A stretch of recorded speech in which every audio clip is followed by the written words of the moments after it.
So, Manchester United versus Spurs. We have got the exact same lineup, it appears. The exact same lineup. Lamont starting in goal. Maguire, Martinez, Dallo and Shaw mixed back four. Casemiro, Bruno Fernandes and Kobe Mainu in the midfield. Amad Diallo, Brian Mbumo and Mateus Cunha with his surfboard ready to dance at Old Trafford, hopefully again. First opening question, Dan, I'll go with, and it's kind of what I've gone with, what we've put on socials. Same team equals same result. Do you feel confident, even though it's a 12:30 kickoff in the UK and it's a bogey team? Has any of that kind of entered your mind at all? I mean, the only thing I'm minding about is the sunlight from where it is coming. So that's the only thing like that just spoils the stuff. But yeah, I'm a bit confident with the run that we have. But again, at the same time, also a bit nervous because I'm just having a question like, how long can we be in the dreamland? So I hope it continues. But yeah, I think Spurs can be dangerous at the same times. Can be one level also to. I mean, you don't you never can form and what they will cook on that day particular day. They can bad as hell and they can be. I mean, they can come back from anything that we saw from the last game against City. Quite easy to motivate the players in this one, I'd imagine, Shreyas, given everything that had happened in Bilbao. I'm sure, obviously, a lot of fans still remember that deeply. The fact that in the last 8 games, I think in all competitions, we've struggled to get a win, or it might be 7 games, something along the lines of that. So actually, when you go look at history, this should be a tough game for Man United. But Spurs are pretty shit at the minute, aren't they? That's the thing. They are, that if you've watched them this season, they are absolutely crap. Unless it's the Champions League, they've done horrendously bad. So where's your head at with this? Because you went quite strong, didn't you, in the preview? Yeah, I still think so because if the last few games that we've had against Spurs, I can, look at those games and tell why we lost. All of those games. It wasn't that Spurs are too good. They're unbeatable. They played us off the park. It was never that. We were playing really poor football. We were coached very poorly and we weren't really playing to the players' strengths. On top of that, we weren't really countering Spurs' approach. I remember every single time we've played Spurs before this, it used to be two passes and they used to be inside our box. Two passes and they used to be inside our box. That's not because they were playing too well. It was because we were just not organized enough. And we were trying to play in this sort of a way which just doesn't, I would say, work when it comes to, in a long run in the Premier League itself. So I think right now with the way we are playing, I don't think this team takes any opposition lightly. They took Fulham very strongly. They took Arsenal. They took City. They are on a very good run. And I think especially since it's at Old Trafford, I think right now our team knows how to make the most of this opportunity, especially when they're playing at home. Yeah, it's very important to get that Old Trafford feel back again as well. I mean, the last couple of results have definitely done that. Manchester Derby being a huge kind of igniter, and then Sesko getting a last-minute winner was obviously huge as well. We'll go through the full team in a moment, but just on Sesko, Dan, are you surprised at all he's not starting? Not surprised because I mean until our I mean the formation is doing good, then why not keep continuing with that same formation? I For now I'm more confident of seeing Sesko as a kind of a Impact. impact substitution player. Yeah. But it's and I don't think this is the game where we can try him for a full 90 minutes. Maybe with the maybe even more lower teams we can try it out. But at this point I think we can definitely use him as a impact. Oh, he's had enough. Speaking about impacts, he decides to have an impact and leave the show. He's had enough. I'm sure he'll join back momentarily. But he's right on what he was saying about Benjamin Sesko and it Shreyas. Like with it being a young player, you don't need to start him. Whereas you have a lot more seasoned premium players in that front line. And why change what's the saying? Don't fix what's not broken. I don't know the exact words, Yeah, but I yeah, mean, front three feels good at the moment. look, he's still very young, and I'm quite happy with his little cameos that he's been doing. I still think that he's got a very bright future, future ahead of him. It's not that it's not worked out, and we are in a very tough spot when it comes to Sesko. I'm still quite hopeful when it comes to Sesko. Yeah. But on the same hand, I just think this is not the right game for someone like Sesko to be playing, just because of if you look at the defensive line that Spurs have got today, they've got Van der Ven, Romero, and Palhinha playing at playing as the centre backs, and I think Sesko, from what I've seen up until now in this season, he seems to struggle against these sort of centre backs. Um, and right now, I think with the kind of way Spurs are playing, especially now that Palini is playing as a centre back as well, I want someone who's got the pace and raw movement with to complement with it to actually cause some sort of problems. Because I think if you get someone like Cunha and Mbumo cutting in from the same side on Palinia, it's going to cause problems. And then when you've got Ahmad as well on that right hand side, I know that that defensive line is going to get stretched at any point of time. Hmm. So in those moments, I think you need someone who's got a bit more experience, someone who's has got more of a clinical touch right now in his game. And I think right now Mbumo does have that, especially I can see us scoring a goal like we did against Arsenal, the first goal that we did, where Zubimendi made the mistake and Mbumo just, picks it up, dribbles past two players and goes. I think right now Mbumo has got just a bit more when it comes to, having that sort of finishing mentality on him. I think if Sesko comes on, he'll be very useful. But from the start, I would have always gone with Mbumo. He's been in really good form. And I think right now, this front three with Mbumo playing centrally, and then you've got Cunha, and then you've got Ahmad on the right hand side, I think it suits really well. And Ahmad and Mbumo have always had a really good relationship, whether they've been playing on the same flank, whether it's been as a nine and as a right winger. I think both of them complement each other really well, and it could cause Spurs a lot of problem because defensively, I'm not too sure that they'll be able to stop us. No, I absolutely agree with that. Defensively as well, obviously for us, it all starts with the goalkeeper, Senna Lemons in goal, who's been unbelievable. I read a stat, I think, the other day that since he's come in, I think we've only lost 2 games, Yeah, which is obviously it's not just down to him. But having that steady, calm presence has been such a major factor in, we think about the last couple of years where we've been rotating between Bayern Binder and Gear Onana. and Onana, and even De Gea. I know you like De Gea, Shreyas, but the latter years was tricky at times with some of the mistakes that he was making. So it's weird just having someone come in with a pair of safe hands who you just trust completely. Like even no matter what area of the pitch it is, whether it's reflex saves, catching the ball, distribution, like he's pretty good at all around. And considering he's only 23 years old, Dan, he has got a massive future at the club if he continues. And you can't imagine how good he's going to be by the time he's, 26, 27. The guy's got years ahead of him. So how impressed have you been with the goalkeeper? Yeah, the stats talks about him really well, and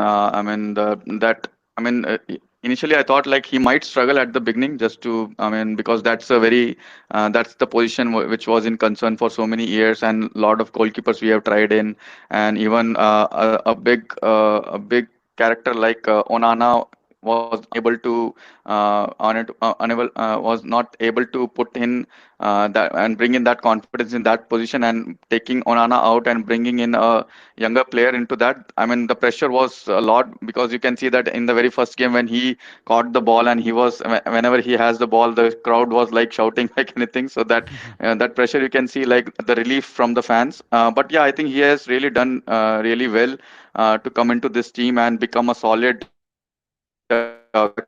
Also, with every aspects of his game has really put up that and brought out that confidence out of him, and also given the confidence to the other players as well. So I think from the back he has been very talkative, and even every aspects, whether it be passing or say making the saves, and using his brain even in different areas of the games. I mean, that has been really well, and at that too, even in a cheaper price we have got Lemons. And I mean, you can already see that what potential that he can go up to, and he's just 23. And after, I mean, within few years, you can see like where he can reach. I mean, and I can be just he is giving me that aspect of I mean the style of his goalkeeping skills make me think of him as a Allison kind of a player who can become in the near future. So I mean that kind of a thing that he has brought in here and become I mean really good. At least we have one less problem to face in for the coming summer. So the Yeah, goalkeeper thing is sorted, and we absolutely. need to just see out how we are. I mean shipping out Onana and bring in maybe a very, I think already we have Tom Heaton, but maybe a more experienced goalkeeper to to bring him in, and maybe somewhere around 34, 35 years old, and that he can who can become a mentor to him, because you have seen that Lemons can do everything, but he just need that that mentorship to be more consistent. Already he's doing everything well, but to bring up and maintain that confidence level to that very high level, we need some experienced goalkeeper to be beside him. Tom Hinton might be doing that same thing, but we are not sure, like Tom Hinton, how long he will be there with the club. Maybe if he comes out and become kind of a mentor from outside the pitch, but definitely we need a kind of an experienced goalkeeper, because we cannot at this point bring in a younger goalkeeper and create a mess out of it, because you know Yeah. that Lamens has everything to go for at least 4 or 5 years, and maybe more than that. But let's not disturb that position for now. Just bring in a mentorship who can drive him through this whole path. Yeah, for 20 million quid as well. I mean, what an absolute steal that is from Yeah. Royal Antwerp. Did I ever tell you a story about Le Mans when I went golf? I mentioned it to you before. I No. think you mentioned you saw him and he was somewhere nearby So, you. so I go to a Yeah. driving range near me, like a golf centre. And when you go in, you wait for your bay for like 20 minutes or 10 minutes just whilst it's busy, and you get like a buzzer thing basically, and it rings, and then you go to the driving range. And I was sat next to him for half an hour and didn't even know. So I was sat down in a cafe, like having a coffee, having a chat with my mate. So imagine we're having a conversation like this. You're the person there, you're the person there. He's like on my right hand side there, but with his back to me. So obviously he's quite a big guy. He's like 6'5", I think, Yeah. or 6'4". But he like had a Mhm. cap on and like a thing, but he had his back to me, so I didn't know. And then just as the buzzer started going off, a kid next to you went, "Oh, Sonna, can I have a picture, please?" And he was like, "Yeah, sure." And I went, "What?" I looked to my right. He stood up. I was like, "What?" As if I've been fucking sat here for half an hour next to United's new goalkeeper and didn't even know. And then because my buzzer was going off, I had to go to the driving range. So I didn't even ask him for a picture or anything. But yeah, very, very random. And the fact that he plays golf, I mean, it's even more feathers in his cap for me, because I'm a huge fan of golf at the minute. Anyway, I just thought I'd tell you that story. Listen, the teams are all about partnership, Shreyas, and consistency, and we've wanted this for a long, long time. We always talk about some of the great teams. 9 times out of 10 what their starting 11 is going to be, and we're starting to see that a little bit with United at the minute. Maguire and Martinez in front of Lissandro, in front of Senna Lamont. They're going to notice that he's actually there and being behind him. What have you made of them two coming in? Because they got a real kind of blend of abilities, like the completely different centre backs, but they seem to marry quite well on the pitch, don't they? It's good to see Martinez once again being his aggressive self, because one of the biggest reasons I started to lose a bit of faith in him this season was because even when he's come in under Amorim, I never really saw him getting stuck into tackles. I never really saw him going in for challenges, going in where usually you would want that sort of steel coming in from Lisandro, because that's what he used to bring to that back line. And I just thought that why is he not going for those sort of challenges, those sort of moments where we've known that Lisandro is the one who's going to uh, just put out fires, go in with that sliding tackles and do his job, just keep that backline concrete. But it was a bit of a rough patch for him, I would say, when he came back in. But I think under Carrick again, even he's got a new lease of life. He's getting stuck in. He's going for those challenges. He's bringing, again, that sort of calm that we sort of wanted from Lisandro all along when he first came into the club as well. That ball playing ability. Then at the same time, just having that sort of raw ability to break the lines from that, being that far behind. How many times has he found Ahmad? How many times did he find Dorgu? And it really helps us out, because if you're able to take 2 to 3 players out from the picture with just one pass, and you've got Ahmad and Dorgu bombing down from the wings, it gives players like Bruno, players like Menu much more of an option to actually advance forward. So I think he's come in very strong. Maguire as well, I think he's been solid throughout the season. um got the winner for us against Liverpool at Anfield as well. Always a very, very strong figure when it comes to set pieces. And I think his contribution has been immense. And I think for now, at least, Maguire and Martinez are our best choice partnership in that centre back department. I don't see Euro and I don't see Heaven right now competing for that starting spot as backup options for sure. But I think Maguire and Martinez have got that starting position sealed, at least for now. I think what you always see in centre-back partnerships as well is they're not. Sometimes you get a pairing where are equally good at both things, right? I think Konate and Van Dijk are more similar than Alessandro and Maguire, let's say, for example. But you have a Martinez who is capable of taking it under pressure better than any centre back, I think, in the world, to be honest with you. The way he just takes it, the way he plays the ball as well, like one of the most elite ball playing centre backs. Obviously, doesn't have the height and stature of Maguire, so when you're box defending, and you kind of defend against set pieces, Maguire is absolutely like massive in that department, and that's one of the reasons why I wouldn't want to lose him. You going on talking about his contract potentially coming to an end this summer. I would rather keep him on a rolling contract purely for the fact that his experience and the aerial ability. I think you'll struggle to find that what he brings in another player, especially who's got so much. I mean, Maguire's been in the Premier League for, I don't know, 10 years, 8 years, something like that. So that is a wealth of experience, and we don't really have that in abundance at United at the minute.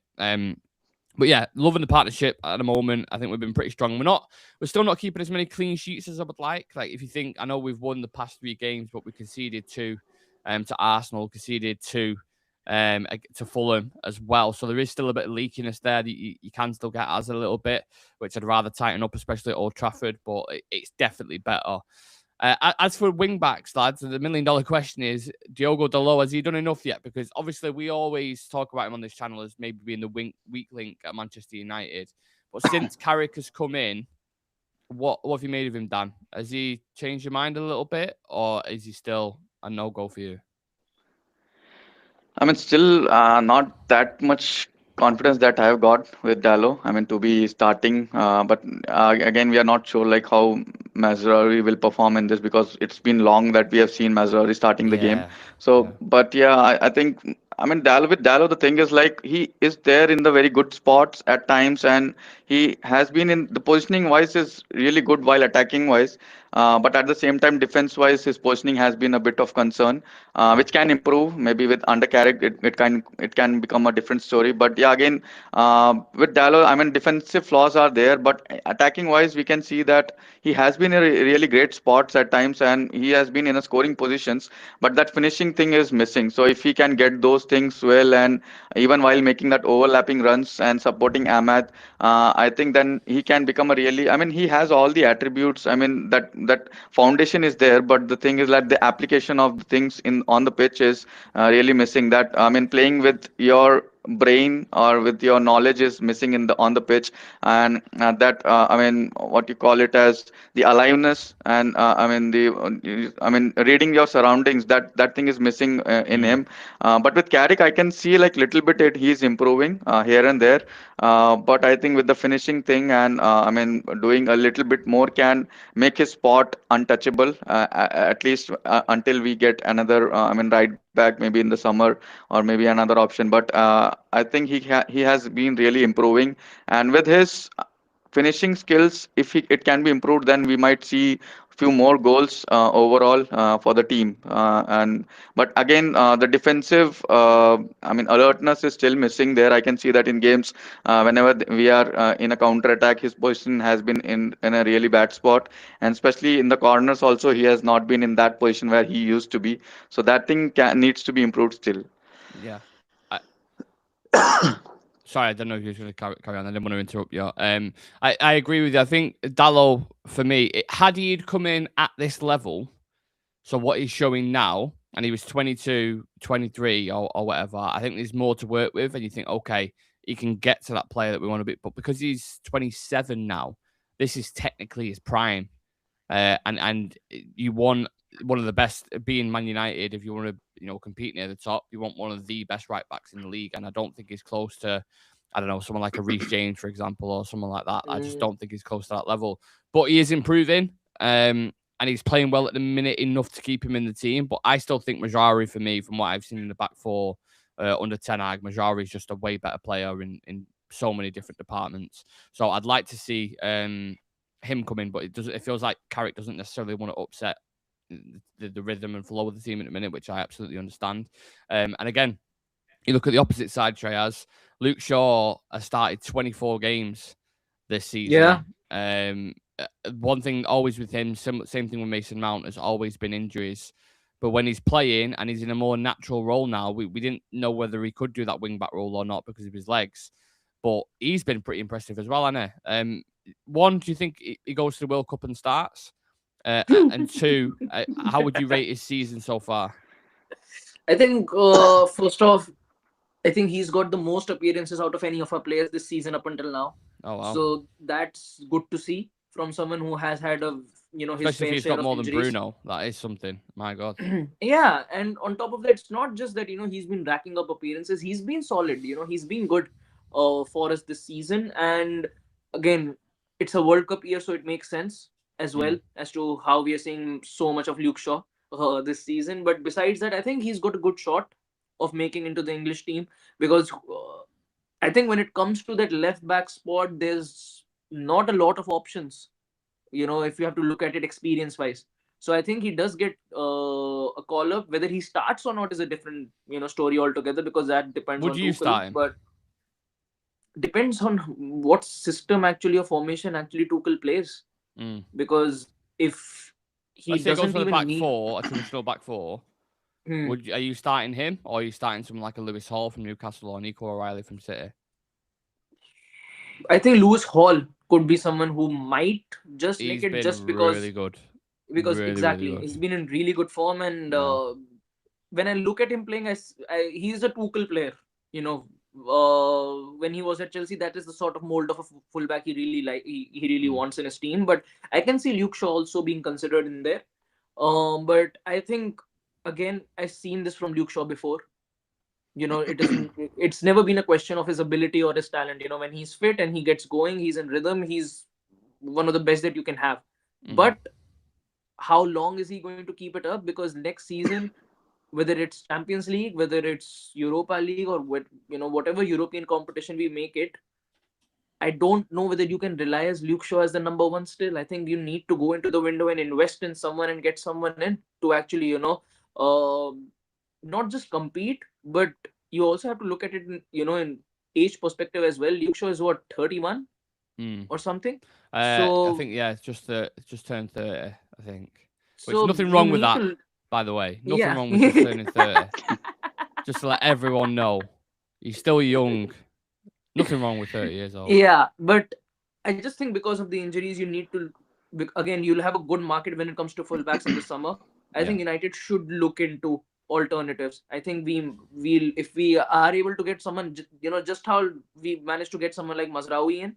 If you get someone like him in on the left hand side as well, I think United will look a whole lot more solid. Because right now the only left back we've got is Luke Shaw. If he picks up an injury, we've got absolutely no one who can come in and do a job for us. With Doggy being out as well, quite literally And no also, replacement. Oh, he's a winger. He's a winger. Yeah. Yeah.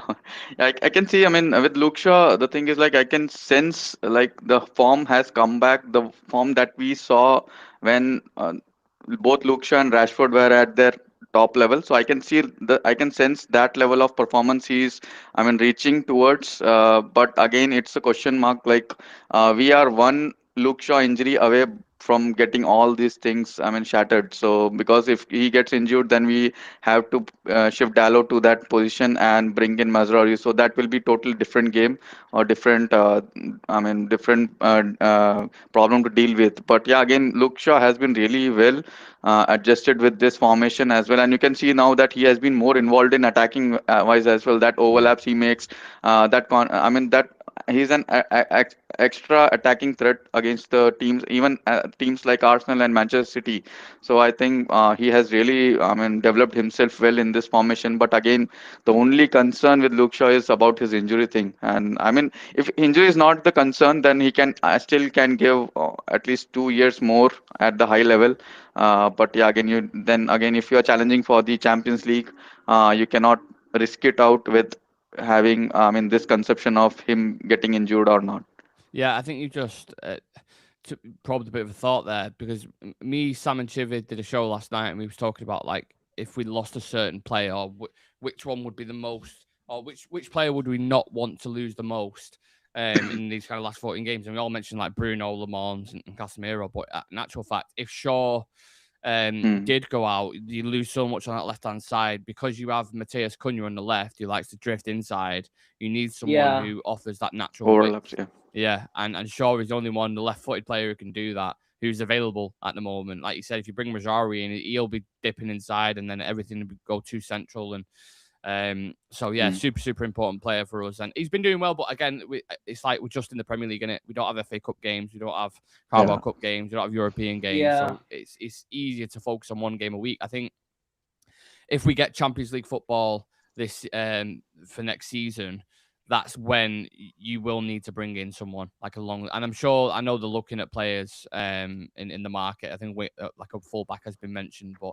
a long-term option at left back who can match the physical demands of the Premier League, but is also really good on the ball. I think that is something we need to look at in the summer for sure, and I'm sure they will, alongside with the midfield. Got loads of you joining us. Please do leave a like on the video for us and subscribe to the channel if you're new and just joining this channel. Welcome. I'm going to go through a couple of the comments now, and then we'll talk about the midfield. Sam saying Dan didn't get the memo of wearing a United shirt. I see. Sam's disappointed there, Dan. Apparently not. It's just all white and nothing else. All white, yeah. Do you know what? I did like do you remember the United white kits? Like, we know when Ronaldo and Scholes was playing at AIG. I really like that white one. Love that shirt. Andy Williams saying Spurs are playing a 3-4-3. That's going to be very interesting. I've got Spurs' team in front of me. We'll go through that in a second as well. A couple of players back for them. Lumen saying, is Carrick a safe manager than a tactical one that's picking the same lineup regardless strengths and weaknesses of opposition? Does it really matter if you're winning games? Do you know what I mean? Like, he's picking a winning team that's playing well. Exactly. You look at all of the managers right now, not just Premier League guys, but in Europe. When they're on a winning streak, how many of them actually make changes to their starting 11? No, honestly. Pep's the only one really where he will just throw a curveball in there just for the sake of it. It's like he almost gets bored pre-match. He does it blatantly, and right now he's doing it because he's not getting results. Yeah. And also he has tons of options, so we don't have to. Yeah, again. He has 50 players to choose, so we're all £50 million pound-players, so slightly different. AZ saying sign 3 midfielders, sell Mount, Ugarte and Casemiro leaving and sign a new centre-back and winger. Andy Williams saying love the Munich captain armband today. Yeah, of course, they're commemorating the tragedy that happened in 1958. The Bruno Fernandes, the captain, and other senior officials was there kind of commemorating it, which is nice to see, and obviously they'll be doing the same today. I hope Spurs are like the chef's apron today, boys. Yeah, for anyone who don't get that analogy, I said Spurs are like a chef's apron, like all front, nothing at the back, because they're absolutely shit. But they do have players back in the lineup. I might as well go through their team, what they're putting out today. So Vicario starts in net for him, who, quite honestly, I've never rated. I think it seems like I don't know what you boys think, but I've never ever rated Vicario. I just feel like he's like shot stopping at times. He pulls out some really, really good saves. But claiming crosses, having that kind of big presence, it just doesn't come across to me. Would you agree just with the Vicario comment? Or do you like him? First season when he came in, he was really good. And I think after Lloris, he was probably the only one who gave them that sort of comfort. But I think post that first season, he's not been good for them. And right now, I think Spurs are also in a very tough spot. It's not just because of him not being good enough. It's because with the way they're conceding, the sort of goals that they've conceded. I think the last game against City as well, the goal that Turkey scored, that goal never goes in when you've got a good, competent keeper in net. So I don't know what their plan is, but I can see Vicario leaving next season itself. I think one season he was good, but past that, I think it's now been 2 years that he's been there at Spurs, and there's not a lot where you can go and you can look at the keeper's performances and go, he's been solid here, he's had a solid patch of games. Vicario's just not had that. I mean, with Vicario, I think his aerial dominance is not there. I mean, he struggles to catch the ball aerially, and also with the set pieces, his positioning has been not that great. So I think which these kind of things which we can take advantage of today, and also in the pressured situation, he I mean feels like his confidence is very low and he starts to stumble. So I think that area that we can focus today, maybe one kind of Arsenal kind of a corner kick can give us one goal. Yeah, I think if you look at the team in general, they have put arguably the strongest team out that they could. Bar for, I mean, they've got Archie Gray at right back, which is probably a weak thing that I would look at. If you're looking at Shaw and Cunha on that side, that's definitely an area you can target. But they have Yeah. Romero and Van der Ven back. As a partnership, I think Van der Ven had a hamstring injury, but he's managed to pull through. And then you had a load of stuff with Romero on Instagram going on about the leadership and all these kind of things. So there's some friction there. But he's starting, obviously, being the captain. Udogi at left back for them. They've got Sarr, Paulinho, and Gallagher, who, I mean, that is legs in the midfield. Maybe not the cutting edge that you want from midfielders, but he's definitely players who will run and put in the work. And then Odegaard, Xavi, Simons, and Solanke as a front three. I actually think that's a really dangerous front three, to be honest with you. Like, I've watched Xavi Simons the past couple of games. He's starting to adapt and he's looking like the player that he was at Leipzig and how he plays for Netherlands as well. And then Odegaard as Hmm. well is another one who I think is underrated. If you've watched Odegaard when he comes off the bench, like he is a dangerous, quick player who can run at fullbacks. And Solanke's obviously just scored in the past couple of games for him as well. He seems to be in decent form. So I don't think this game's going to be easy at all. I know our midfield, Cass, Mainu, and Bruno are looking really, really good at the moment. But I think that three in their midfield will give him a test and will push him. And could even potentially do man marking jobs on players like Bruno Fernandes, who obviously makes us tick at the minute. So, seeing that lineup, lads, how did you feel any different at all about the outcome? I Yeah. think seeing that lineup, I feel a bit more happy personally, just because because personally I think the biggest area where you can exploit them is just pack them out in the midfield, Yeah, because they struggle a lot when it comes to progressing through the lines. They struggle a lot when the midfielders take the ball of the back four and they need to link it with the attack. If we are able to choke them out in the middle of the park there, I think they'll have a very tough time, especially at Old Trafford. And Spurs are the sort of team where I think if you are just able to choke them out, because I think Xavi Simons is definitely, he's really got going in the past few games, and Solanke has got a really good record against United when it comes to scoring. So if you can just stop them within the midfield itself, because like you mentioned, they've got Sar, they've got and they've got Gallagher. So I don't see any person. I don't think Gallagher has been as great for them since he's come in as well. Sar has been flaky as well. So I think you can get at that midfield, and if you get Bruno going in the right areas, I think you can easily get a good chunk of results. Yeah, to me, I think I'm always scared of the combination of attackers where a traditional striker is there and also on the wings they have pacey players. So that combination I am really scared of. But yeah, we can see that with some Simmons also picking up his form, and also Odobert has been here and there. He has also been performing well with this pace and with Javi Simmons' skills. I think they can hurt us with Solanke also. I mean, he also is a kind of a player who also presses very high. So our defenders has to be on their toes to, I mean, just not to be casual with facing Solanke around. And and with also their scores against us, Dan, as well, like all the time. yeah, yeah, those Solanke goals. did it for Yeah, Spurs, done it for he's Bournemouth. Like he's pretty yeah, consistent with that. and also even while playing, his off the ball positioning has been really great. The movement that he makes is really impressive. It has been impressive in the few last games as well. So also, I mean, the pace can we need to be careful with their pace, because the players like even you never know, Van der Ven can make a run like that Oh what he god, did. Yeah, and yeah. Udogi also is a bit pacey. So we need to be really careful. Also, they are all with Frank as their manager. They have the capability of making in-game changes in such a way to adapt I mean the playing style. Though they have been struggling a lot, but in the last game, I think that has been a total different mentality of them, we saw in the second half.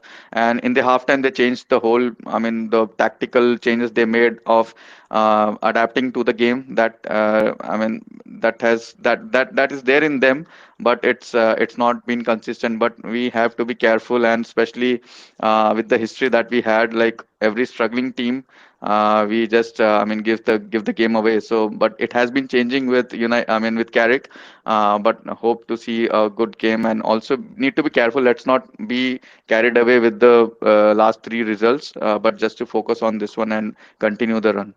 Yeah, I'm just looking at the past results now. So there's definitely going to be goals in this, by the way. I mean, they Yeah, yeah, conceded. definitely. These are the last 5 games in the Premier League. Conceded 2 to City, conceded 2 to Burnley, conceded 2 to West Ham, conceded 2 to Aston Villa, conceded 3 to Bournemouth. That's in the last 5 games. Like, and the way our attack Mm, is at the minute, performing one of the best in the yeah, league, there's got to be goals in this. There has to be goals in Yeah. this. But I think they're a threat going the other way as well. So I can see a high scoring game here, which we'll yeah. get into kind of predictions and stuff in a minute. As for us, our attack, Ahmad and Bumo Cunha, we just spoke about there, like them three are going to be pivotal in this game, and them three have all looked dangerous. Ahmad feels like the one out of the three, Shreyas, who's maybe a little bit quieter at the moment. Are you expecting maybe a couple of goals, a couple of assists from him soon? Yeah, I think he's due a goal, but I don't mind him being quiet if he's playing like this. Yeah, Honestly, like yeah. if he doesn't manage to get a goal or assist in the next 5 games as well, but he's still playing the way he's playing right now, I don't mind it at all. I think he's been absolutely phenomenal on that right hand side, and I think we are genuinely seeing a lot more out of Ahmad than we've seen from in the majority of this season, and it's good to see Ahmad actually play with this sort of freedom on that right hand side because whenever he's got going, he's looked so good. And his decision making whenever he has to cut in, whether he has to hug the touchline just to create spaces for uh players like Cunha and players like Mbuma and Bruno to actually move into, he does that job brilliantly. So I'm quite happy to see him come back so strong. He had a very decent stint at the AFCON as well, so good to see him bring that form into United. And you never know. I hope he has the same performance. Goals and assists, I'm right now not that bothered about when it comes to Ahmad, honestly, because I think it has been a long time due that Ahmad has got this sort of freedom. He Mhm. had that freedom last season, but this season I think he was a lot more shackled than he probably would have wanted to be. But now that he's gotten that sort of freedom, I think he's showing what he can bring to the table. Yeah, absolutely agree with that. And we've got a bit of firepower on the bench. But I'm just naming the bench. This isn't the firepower that I'm on about. But we've got Bayende, Heaven, Malacia, Mazrari, Yoro, Fletcher, Ugarte, Sesko, and Joshua Xerxes as well. Not seen Xerxes yet, but Carrick's just been speaking on Sesko. He said Ben's been fantastic. He's going to be a big player for us, and everything I've seen from him is really encouraging. Today was just a decision I've made, but Ben will come on and make a big difference again. And I have no doubt that he will because he has been a decent super sub. As for the game, Dan, how do you actually see this playing out, in your opinion? I mean, I can see that this game is completely. I mean, both the teams will be focusing on utilizing the width of the pitch, because both the team have that wingers who are capable of using that spaces on the corners. And I mean, midfield battle has to be really crucial for us to win that. Mm. With Casemiro and Kobe Mino, I know that it's a bit solid at the in the midfield in the recent days, but we cannot put down their midfielders, because that also is kind of, they also have a kind of good player with having high potential with Sar, and as well with Palina. I know that Palina has not been that great recently, but I mean, his when he's at his top level, he can be a very good player Yeah. for them. With also, I think I think they both can hold up that midfield. We need to really win that battle, and that's the point, I think, where the game will be decided. But again, this game is going to be to and fro. I mean, the whole 90 minutes we will be seeing attacking from both the ends. But only the thing, I just don't want us to make any mistake at the back. Just be really attentive. Yeah, I mean, the passes has to be. I mean, at times, I mean, even the last three games, even though we won all the three games, but at times I have been really nervous whenever our defenders are making passes with each other. But yeah, it has been. I mean, they have been confident enough to do that, but I still haven't got that confidence to PTSD see that.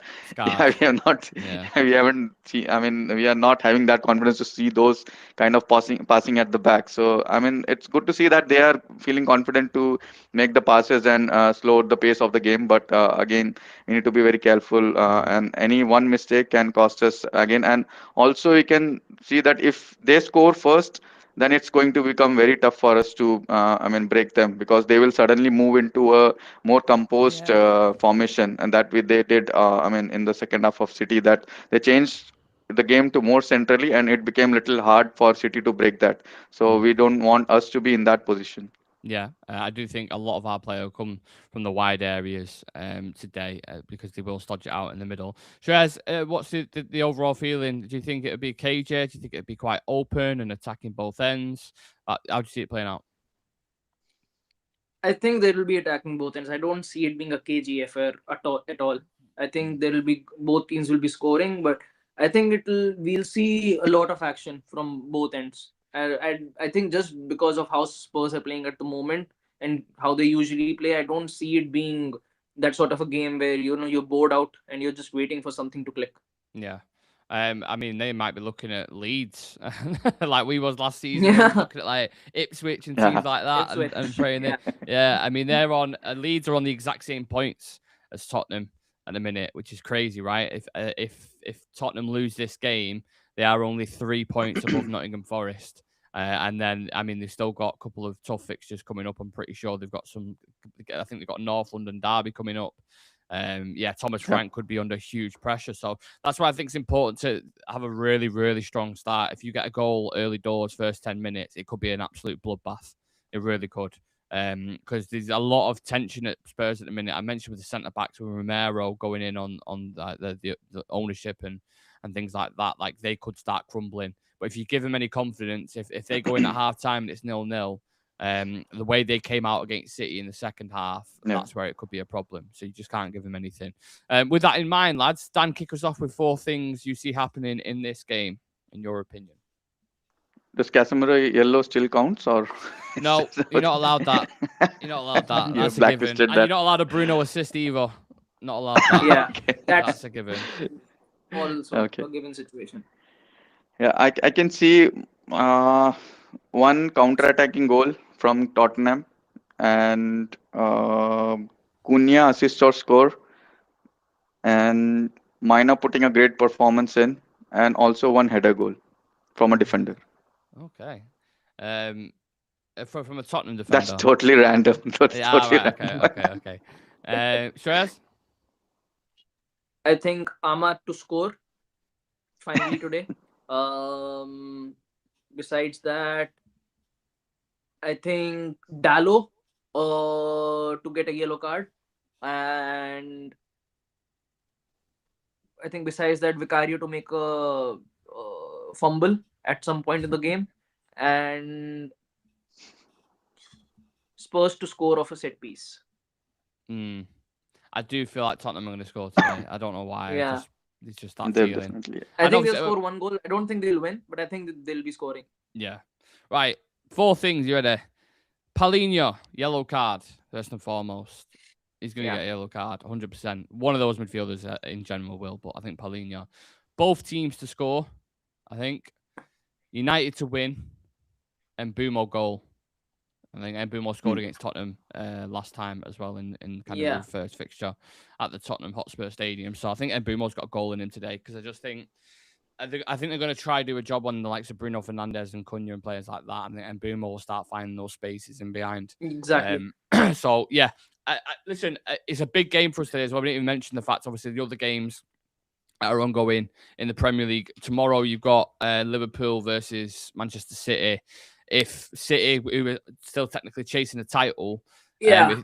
you would think they've got to get a result against Liverpool. We could go 5-6 They have points, to. I think, ahead of Liverpool, which could be absolutely massive and really start, concreting that position in the top 4. So the players will know it. It's a big occasion anyway, because obviously everything with the Munich air disaster, there's be something that's spoken about and commemorated. But yeah, just play like that. That's the club are built on those kind of foundations, right? Coming back, you've seen last minute winners again at Old Trafford, and you've seen this kind of good feeling around the club. So let's just kind of continue that. Hopefully it's a good game. Hopefully we're not sat here.